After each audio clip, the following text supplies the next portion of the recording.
objetivo de esta práctica es determinar la variación de viscosidad de una solución en función de la concentración del soluto y la temperatura utilizando un viscosímetro rotacional. Ahora vamos a hablar acerca de la viscosidad.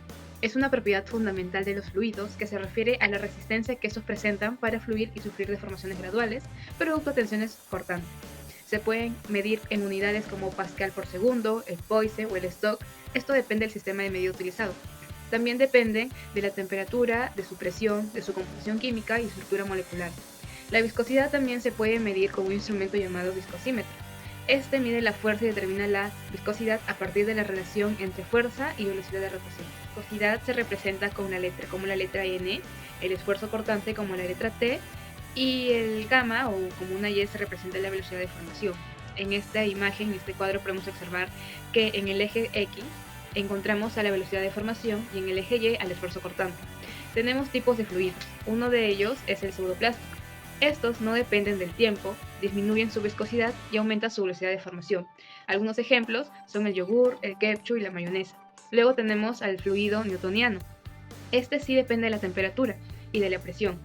Su viscosidad es constante y algunos ejemplos tenemos al vinagre, al aceite, a la glicerina, al agua, el vino, al querosene y muchos más. Luego tenemos al tipo de fluido dilatante. Este incrementa su viscosidad y disminuye su velocidad de formación. Algunos ejemplos tenemos a la mezcla de agua y almidón. Se utilizaban los siguientes materiales: un viscosímetro rotacional Rotavisc Lobby, una cocina eléctrica, se utilizó glicerina, papel toalla, agua destilada, un vaso de precipitado, un termómetro. Se utilizaron también jabón líquido Aval y jabón líquido Family Care. Adicionalmente también se utilizó una probeta.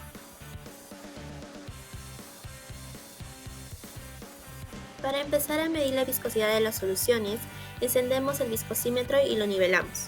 Luego, colocamos sin aplicar mucha fuerza el lucillo según la fluidez de la solución y elegimos las revoluciones por minuto.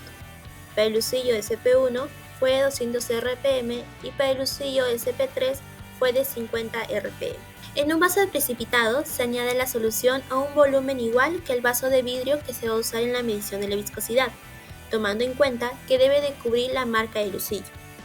Después, se lleva la solución a la temperatura requerida. Primero, la solución debe de estar a 25 grados. Si el termómetro señala menos de 25, calentar en la cocina eléctrica hasta llegar a la temperatura necesaria. Y si señala más de 25, dejar enfriar o colocar el vaso a baño María invertido. De igual manera, con las otras temperaturas. A continuación, vaciar la solución al vaso de vidrio y acoplar el viscosímetro. Luego, usar el mando giratorio para empezar con la medición.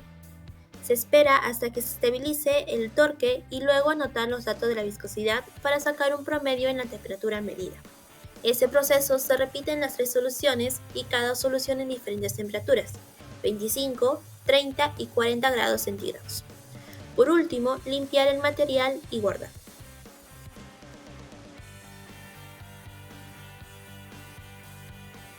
Para hallar los cálculos necesitamos ordenar los datos en una tabla, datos que fueron obtenidos gracias a los procedimientos seguidos.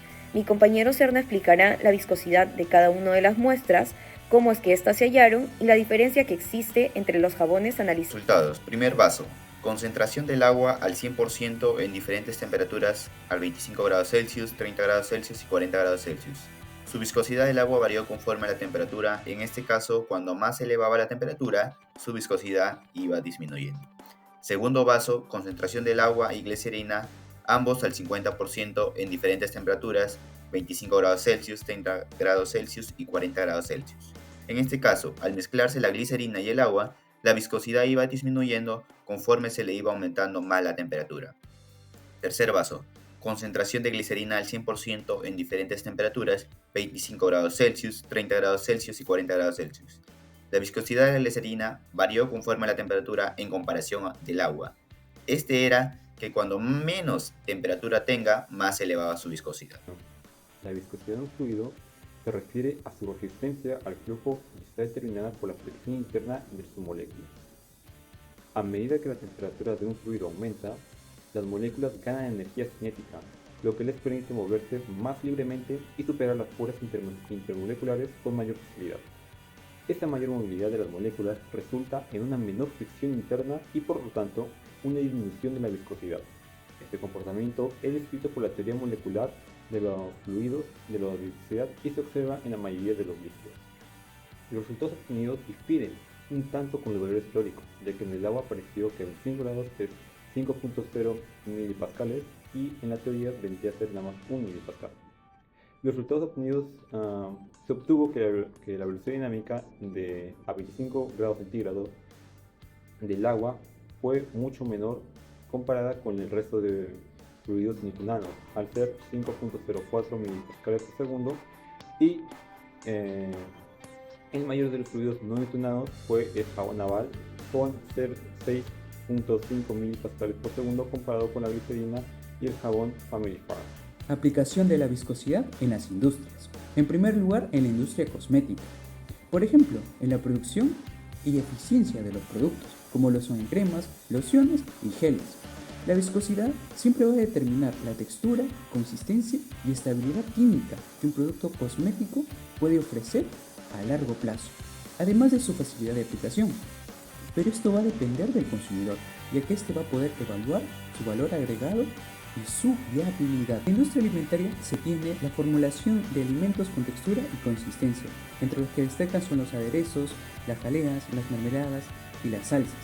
Entre los tipos más comunes se tiene a la mayonesa, al ketchup, a la mostaza, a la miel, a los chocolates, a los aceites de pescado, algunos tipos de vinos y licores, al néctar, a la margarina y a la mantequilla.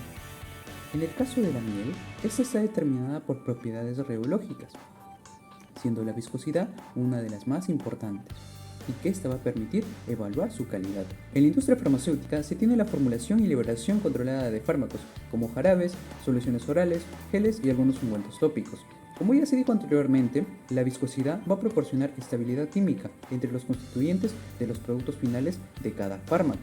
Esto va a permitir realizar una buena dosificación al paciente, sin alterar su salud. Se llegó a la conclusión que se determinó la variación de la viscosidad de una solución en función de la concentración de soluto y temperatura usando un viscosímetro relacional.